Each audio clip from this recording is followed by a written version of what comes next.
Nagmamadaling umakyat si Don Lucio paakyat ng bahay. Bagamat mahina na ang tuhod, ay pilit na humakbang sa hagdanan. Binalot ng takot at pagmamahal ng Don.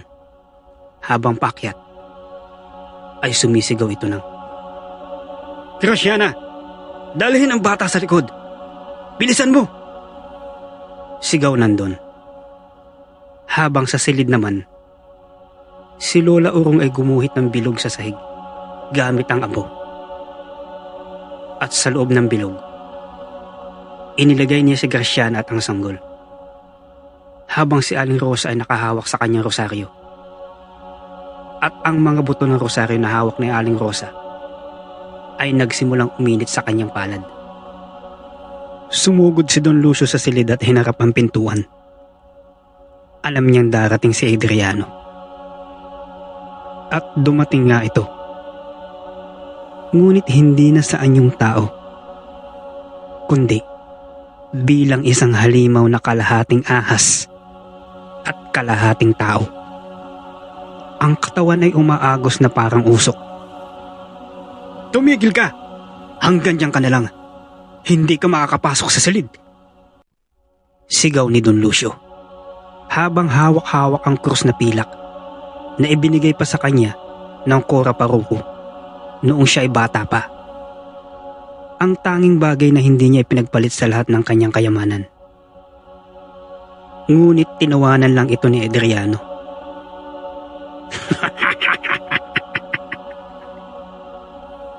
"Ang krus na yan ay walang kapangyarihan sa akin, Don Lucio. Kahit pa yan ay gawa sa pilak, hindi iyan makakaapekto sa akin. Lalo na't hawak ito ng isang taong nagbenta ng kaluluwa ng mga inosente." Wika ni Adriano. Ilang saglit pa, dinamba ni Adriano si Don Lucio at itinapon ito sa pader.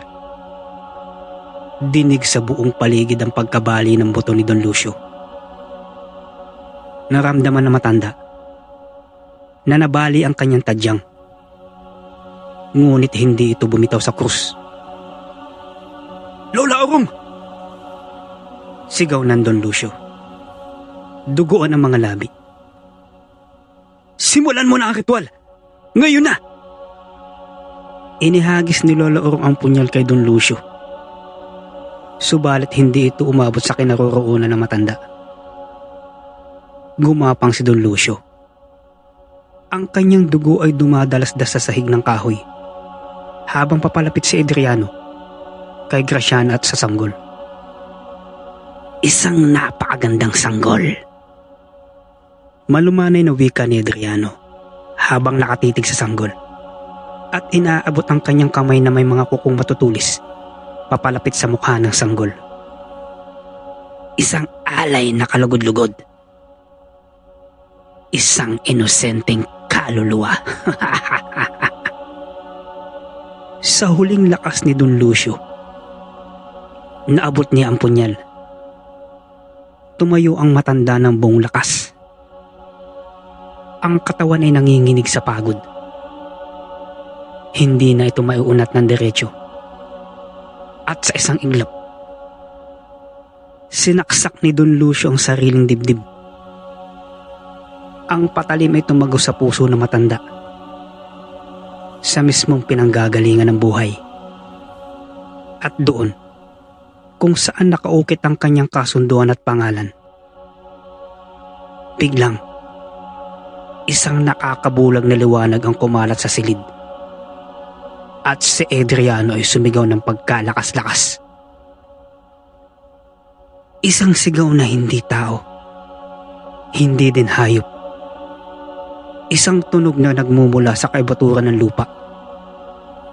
At ang kanyang anyo ay natunaw na tila ba kandilang sinindahan ng apoy. "Ang kasunduan! Winasak mo! Winasak mo ng sariling dugo!" Ungol ni Adriano habang unti-unting naglalaho. "Gayunpaman, Hinding-hindi mo maililigtas ang iyong sariling kaluluwa. Sa isang mabilis na sandali, naglaho si Adriano. Parang bulang na param sa hangin. Si Don Lucio sa kabilang banda ay bumagsak sa sahig. At lumapit ang kanyang anak na si Graciana. Hawak ang sanggol. Habang ang luha ay tumutulo sa mukha ng kanyang ama. Anak, patawarin mo ako sa aking nagawa. Naghihingal ang wika ni Don Lucio. Habang ang mata ay unti-unting pumipikit. Ama, huwag mo kaming iwan. Pinatawad na kita kung ano man yung mga nagawa mo. Huwag mo kaming iwan, Ama. Pakiusap. Tatagan mo ang loob mo. Pagmamakaawa ni Graciana sa kanyang ama. Hinawakan ni Don Lucio ng mahigpit ang kamay ng kanyang apo. Ang unang pagkakataon na nahawakan niya ito nang walang takot.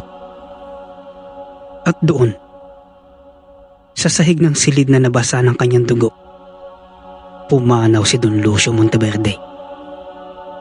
Sumikat ang araw sa Hacienda Esperanza.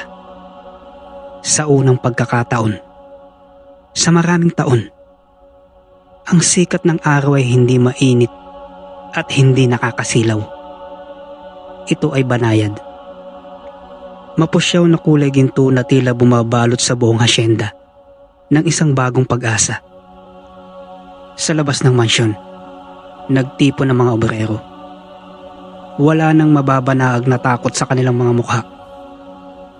Ang mga batang nawawala, alam nilang hindi na ito mababalik.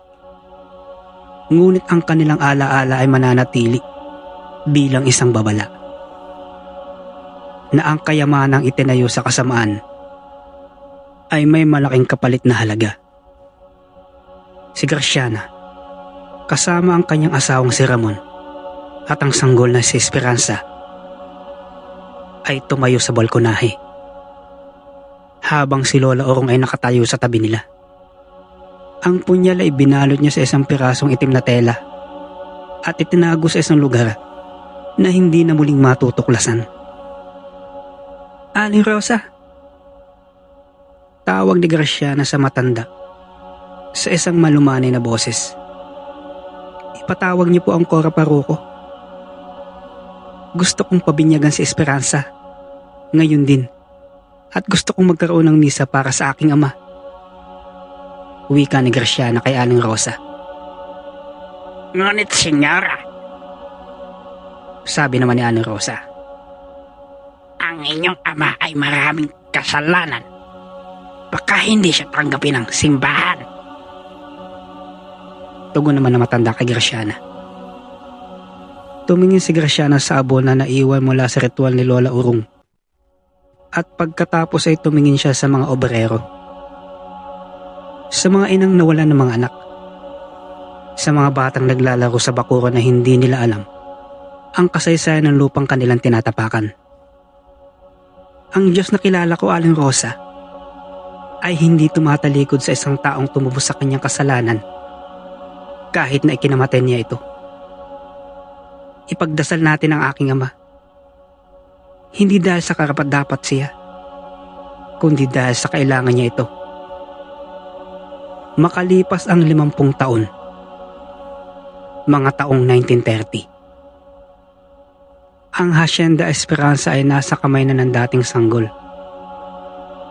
si Esperanza Monteverde. Ang sanggol na halos maging alay sa dilim. Isa na itong matandang dalaga ngayon. Hindi na nag-asawa.